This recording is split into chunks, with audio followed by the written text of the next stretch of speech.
It's good to be back. Hello and welcome to Hardline Rugby, the channel focusing on rugby union in the Americas. With COVID-19 laying waste to the previously planned rugby calendar, SudAmerica Rugby has come up with the South American Four Nations Tournament. All games will be played at the Estadio Chile in Montevideo, Uruguay. Each day of fixtures will have back-to-back games, including teams from Argentina, Brazil, Chile and Uruguay facing off at least once during the competition. However, all of these games will be uncapped and have no effect on the global rankings. For those of you wishing to watch these games, all will be available on the SudAmerica Rugby app. A link has been provided in the description for both Android and Apple users. So, let's look at the four teams taking part in this new competition.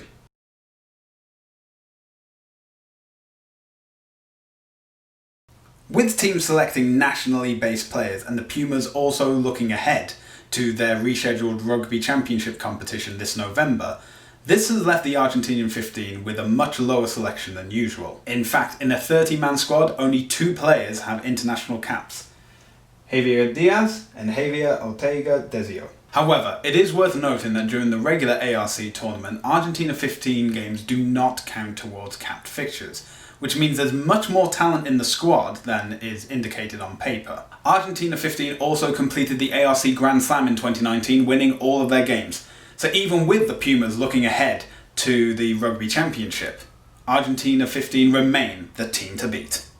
One player for you to keep an eye out on is fly half Martin Elias. Elias played during the 2019 ARC and scored the second most points of any player with a staggering total of 38 points. If his kicking accuracy remains high, be prepared to see him scoring those kind of points again.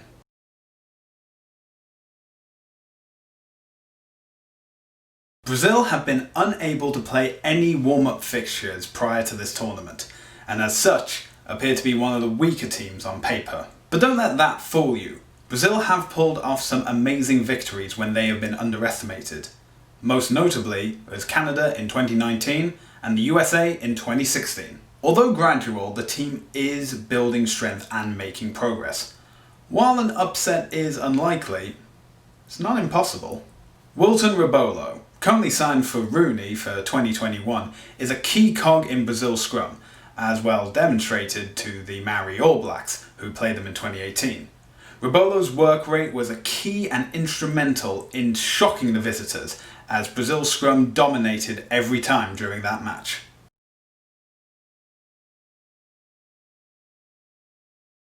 By world rankings, Chile are the lowest ranked team in the competition. In the ARC, they only have one victory since its recreation in 2016, a victory over Brazil. However, preparations for this tournament has gone well.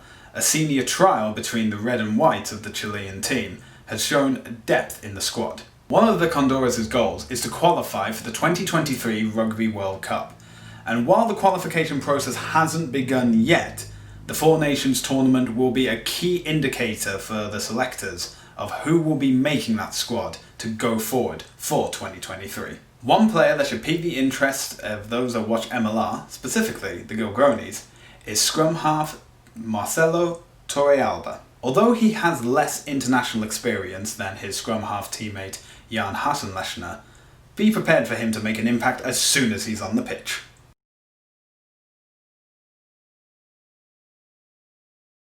With their triumph over Fiji at the World Cup still fresh in the memory, Uruguay will be the team under the most focus during this competition. Not only has the country's handling of the COVID-19 crisis ensured that all games can be played at the national stadium, but their heroics in Japan have ensured that they will become one of the focus teams to watch to ensure that they qualify for the 2023 Rugby World Cup as one of the Americas allocations. 12 men from the squad that went to Japan will be available for the 15 selection, as well as 6 players that comes from the Under-20 program. This Uruguayan team will be focusing on youth. Nearly half the team don't have international experience, and the average age of the team is only 23.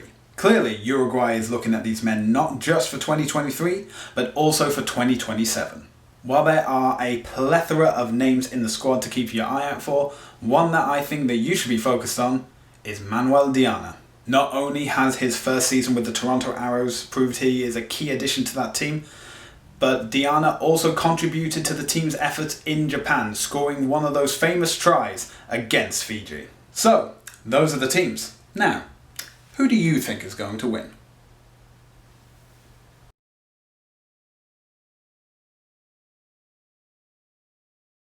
Although Chile have been able to get that senior trial game before the competition, Argentina remain the team to beat. With a more experienced squad available, I'm going to have to say that Argentina are the comfortable winners in this game. Brazil's inability to play any games prior to this first fixture is going to be a major downside for them. Combine this with Uruguay's World Cup experience and the fact that Brazil haven't beaten Uruguay since the ARC's inception, I'm going to have to say that Uruguay will walk away as victors. So, will you be watching the game at the South American Four Nations? Remember, you can watch all the fixtures on the SudAmerica Rugby app. Link is in the description. Thank you so much for watching. Make sure to like the video, subscribe to the channel if you haven't already, and hit that bell notification to stay up to date on all things Hardline Rugby. As always, my name is Stuart, and thanks for watching.